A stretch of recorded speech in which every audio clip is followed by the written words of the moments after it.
Job 6. Then Job replied, "If only my anguish could be weighed, and all my misery be placed on the scales, it would surely outweigh the sand of the seas. No wonder my words have been impetuous. The arrows of the Almighty are in me. My spirit drinks in their poison. God's terrors are marshaled against me. Does a wild donkey bray when it has grass, or an ox bellow when it has fodder? Is tasteless food eaten without salt?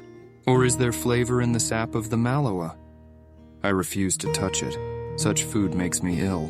Oh, that I might have my request, that God would grant what I hope for, that God would be willing to crush me, to let loose his hand and cut off my life. Then I would still have this consolation, my joy in unrelenting pain, that I had not denied the words of the Holy One. What strength do I have that I should still hope? What prospects that I should be patient? Do I have the strength of stone? Is my flesh bronze? Do I have any power to help myself?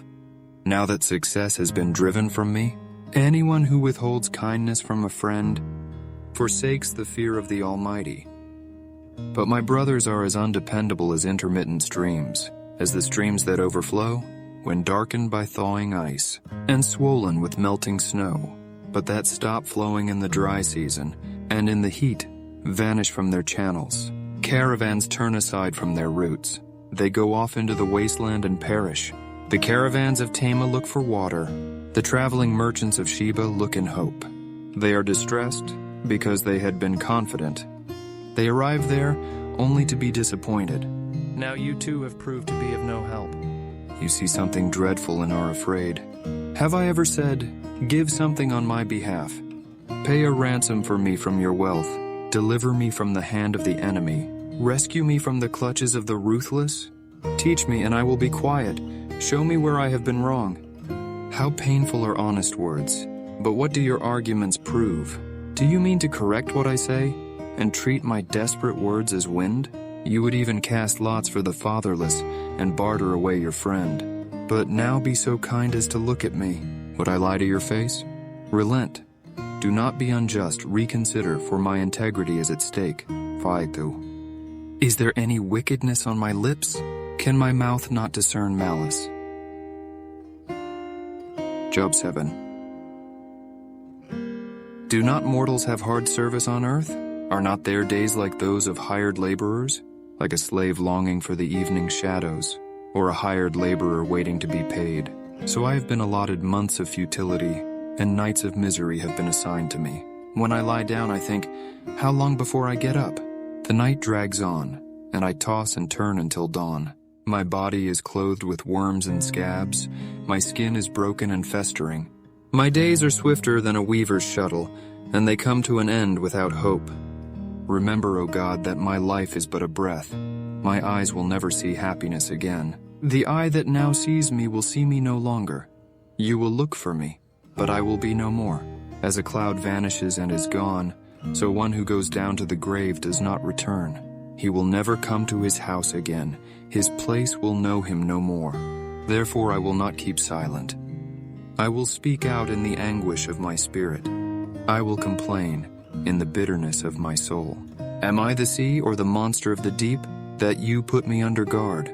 When I think my bed will comfort me, and my couch will ease my complaint, even then you frighten me with dreams and terrify me with visions, so that I prefer strangling and death, rather than this body of mine. I despise my life. I would not live forever. Let me alone. My days have no meaning. What is mankind that you make so much of them? That you give them so much attention, that you examine them every morning and test them every moment? Will you never look away from me, or let me alone even for an instant? If I have sinned, what have I done to you? You who see everything we do, why have you made me your target? Have I become a burden to you? Why do you not pardon my offenses and forgive my sins? For I will soon lie down in the dust. You will search for me, but I will be no more. Job 8. Then Bildad the Shuhite replied, How long will you say such things? Your words are a blustering wind. Does God pervert justice? Does the Almighty pervert what is right? When your children sinned against him, he gave them over to the penalty of their sin. But if you will seek God earnestly and plead with the Almighty, if you are pure and upright, even now He will rouse Himself on your behalf and restore you to your prosperous state. Your beginnings will seem humble, so prosperous will your future be. Ask the former generation and find out what their ancestors learned. For we were born only yesterday and know nothing, and our days on earth are but a shadow. Will they not instruct you and tell you? Will they not bring forth words from their understanding? Can papyrus grow tall where there is no marsh? Can reeds thrive without water? While still growing and uncut, they wither more quickly than grass. Such is the destiny of all who forget God, so perishes the hope of the godless. What they trust in is fragile. What they rely on is a spider's web. They lean on the web, but it gives way. They cling to it, but it does not hold. They are like a well-watered plant in the sunshine. Spreading its shoots over the garden, it entwines its roots around a pile of rocks and looks for a place among the stones. But when it is torn from its spot, that place disowns it and says, "I never saw you." Surely its life withers away, and from the soil other plants grow. Surely God does not reject one who is blameless, or strengthen the hands of evildoers. He will yet fill your mouth with laughter, and your lips with shouts of joy. Your enemies will be clothed in shame, and the tents of the wicked will be no more. Job 9. Then Job replied, "Indeed, I know that this is true. But how can mere mortals prove their innocence before God? Though they wished to dispute with Him, they could not answer Him one time out of 1,000. His wisdom is profound, His power is vast. Who has resisted Him and come out unscathed? He moves mountains without their knowing it, and overturns them in His anger. He shakes the earth from its place and makes its pillars tremble. He speaks to the sun and it does not shine. He seals off the light of the stars. He alone stretches out the heavens and treads on the waves of the sea. He is the maker of the Bera and Orion, the Pleiades and the constellations of the south. He performs wonders that cannot be fathomed, miracles that cannot be counted. When He passes me, I cannot see Him. When He goes by, I cannot perceive Him. If He snatches away, who can stop Him? Who can say to Him, "What are you doing?" God does not restrain His anger. Even the cohorts of Rahab cowered at His feet. How then can I dispute with Him? How can I find words to argue with Him? Though I were innocent, I could not answer Him. I could only plead with my judge for mercy. Even if I summoned Him and He responded, I do not believe He would give me a hearing. He would crush me with a storm and multiply my wounds for no reason. He would not let me catch my breath, but would overwhelm me with misery.